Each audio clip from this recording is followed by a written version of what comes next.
ऐसे ही उनका समय बीत रहा था। एक दिन जब रघु गाजर बेचने के लिए गया हुआ था, तो पीछे से उसके खेत के पास से एक चरवाहा अपनी गायें लेकर जा रहा था।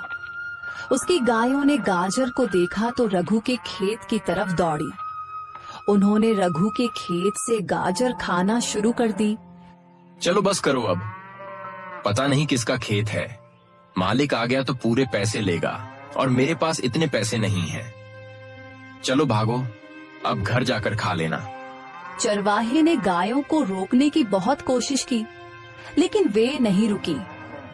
उन्होंने थोड़ी ही देर में सारा खेत साफ कर दिया। चरवाहा जल्दी से अपनी गायें लेकर वहां से निकल गया। किसी की भी नजर उस पर नहीं पड़ी। रघु की कमाई का एकमात्र जरिया यही गाजरों का खेत था। वह भी अब तबाह हो गया और रघु को इस बात की कानों कान खबर नहीं थी। उधर रघु बहुत खुश था, दिल ही दिल में सोच रहा था, अब गाजर अच्छी बिक रही है। मैं कुछ ही दिनों में पैसे जमा करके अपनी बेटी को एक लाल रंग का प्यारा सा सूट ले दूंगा। बहुत समय हो गया है, मैंने कभी उसे नया सूट नहीं दिया क्योंकि और भी खर्चे बहुत होते हैं, लेकिन इस बार मैं पक्का उसे सूट ले दूंगा। ऐसे ही ख्यालों में रघु अपने घर चला जाता है। अगले दिन सुबह रघु अपनी टोकरी लेकर गाजर तोड़ने खेत गया, लेकिन जैसे ही उसने खेत देखा, खेत देखकर उसका दिल बैठ गया। ये क्या हुआ? सारी गाजरें कहाँ गईं? ये तो पूरा खेत खाली है। फिर उसने करीब जाकर देखा तो पता चला कि कोई सारी गाजरें खा चुका था। अब वह कौन है इसका रघु को पता नहीं था। रघु बहुत मायूस हुआ। रघु की आंखों में आंसू आ गए। मेरे पास रोटी कमाने का कोई और जरिया नहीं, अब मैं क्या करूं? रघु उदास होकर घर वापस आया। घर पहुंचकर वह बेटी के पास गया। क्या हुआ पिताजी? आज आप गाजर बेचने नहीं गए? सब ठीक तो है? आपकी तबीयत तो खराब नहीं? तबीयत तो ठीक है बेटा, लेकिन किस्मत खराब है। जब मैं खेत गया तो देखा कि पूरा खेत खाली है। पता नहीं कौन मेरी सारी गाजरें खा चुका है।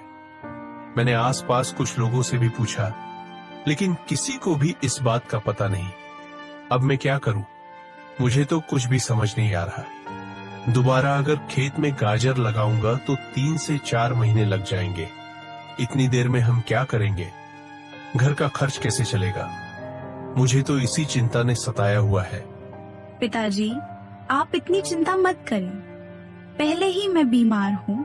इतनी चिंता करेंगे तो आपकी भी तबीयत खराब हो जाएगी।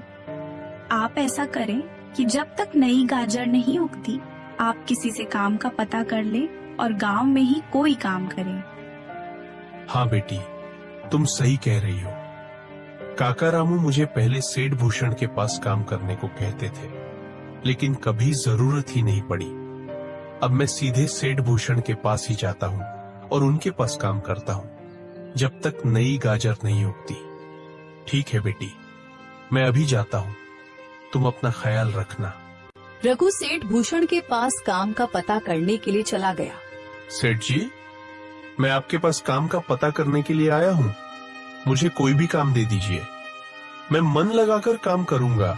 आपको शिकायत का मौका नहीं दूंगा। क्या हुआ रघु, तुम यहाँ काम ढूंढ रहे हो? तुम्हारी गाजर को क्या हुआ? तुम तो गाजर बेचते थे ना, फिर अचानक आज यहाँ को क्या हुआ? सब ठीक तो है ना? रघु ने सारी बात सेठ भूषण को बता दी। हाँ रघु, किस्मत तो तुम्हारी वाकई बहुत खराब है। अभी 2 दिन पहले ही मुझे एक नौकर की जरूरत थी, जो कि कल ही आया है। अब मुझे किसी और आदमी की जरूरत नहीं है, लेकिन हाँ, अगर मुझे जरूरत होगी तो मैं तुम्हें जरूर बताऊंगा। सेठ जी, मैं बहुत उम्मीद लेकर आपके पास आया हूँ। मुझे कोई भी छोटा सा काम दे दीजिए। दिहाड़ी भी बेझिझक कम दीजिएगा, मैं उफ तक नहीं करूंगा। अरे रघु, अभी काम नहीं है, बोला तो है तुम्हें। जाओ, जब काम होगा तो मैं तुम्हें बता दूंगा। रघु को सेठ भूषण ने कोई भी काम नहीं दिया। वह वापस घर की तरफ नहीं लौटता, बल्कि आगे पीछे गांव के कुछ लोगों से काम का पता करता रहा, लेकिन किसी के पास भी कोई काम नहीं मिला।